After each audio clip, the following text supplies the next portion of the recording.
જામનગરમાં આજે બર્ધન ચોકમાં commissioner DN Modi, SP Premsukh Delu, DySP Jayvirsinh Jhala સહિતના અધિકારીઓ તથા એસ્ટેટ શાખાની ટુકડીઓ અને પોલીસ કાફલો પહોંચ્યો હતો।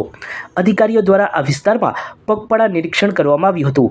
અહીં નો હોકિંગ ઝોનની અમલવારી ન થતી હોવાનો મુદ્દો તથા દબાણના કાયમી પ્રશ્ન અને ટ્રાફિકની સમસ્યાને લઈને ગ્રાઉન્ડ ઝીરો ઉપર સ્થિતિની સમીક્ષા કરવા અધિકારીઓ પહોંચ્યા હોવાની માહિતી છે।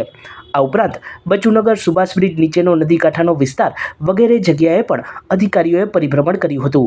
બર્ધન ચોક સહિતના વિસ્તારોમાં દબાણ હટાવ કાર્યવાહી તથા ડિમોલિશન જેવા પગલાંની તૈયારીઓના ભાગરૂપે આજની કામગીરીને જોવાઈ રહી છે, જેને પગલે કડક કાર્યવાહીની સંભાવનાથી નવા જૂનીના સંકેત મળી રહ્યા છે। જામનગરમાં સસલાઓનું સ્મગલિંગ થઈ રહ્યું હોવાની ઘટના પ્રકાશમાં આવતા ખળભળાટ મચી ગયો છે। અમદાવાદથી ટ્રેન દ્વારા જામનગર મોકલવામાં આવેલા 70થી વધુ સસલાને જીવદયા પ્રેમીઓએ મુક્ત કરાવ્યા હતા। અમુક સસલા મૃત્યુ પામ્યા હતા। જામનગરમાં આટલા મોટા પ્રમાણમાં સસલાઓની હેરાફેરી અનેક સવાલો ઊભા કરે છે। આ પ્રથમ વખત થયું કે ઘણા સમયથી આ રેકેટ ચાલી રહ્યું હતું। ટ્રેનમાં આ પાર્સલ કેવી રીતે આવ્યું?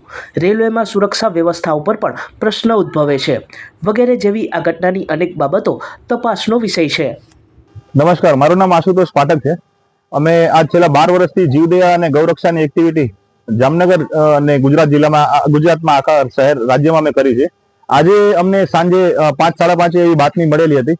અમારા બેન છે વ્યાસબેન, એમને મને બાતમી આપેલી કે અમદાવાદથી આવું કન્ટેનર કોઈ કે જે ઇલીગલ જ હોઈ શકે, આવું કન્ટેનર કોઈ લીગલ ના હોઈ શકે એવું વાઇલ્ડ એનિમલ કે જે રેબિટ બહુ જ મોટી સંખ્યામાં અને નાના પાંજરામાં અમદાવાદથી જામનગર ઇમ્પોર્ટ કરી રહ્યા હતા।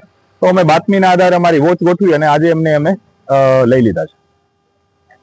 એની અંદર 78 રેબિટ જેવું અમને અત્યારે હાલ દેખાઈ રહ્યું છે, જેમાંથી 5 સસલાઓ જેમણે પોતાનો જીવ ગુમાવી દીધો છે। અમે એમને લાખોટા નેચર ક્લબમાં અત્યારે રેસ્ક્યુ કરીએ છીએ। સચોટ સમાચારો સૌથી ઝડપી મેળવવા માટે અમારી ચેનલને સબસ્ક્રાઇબ કરો।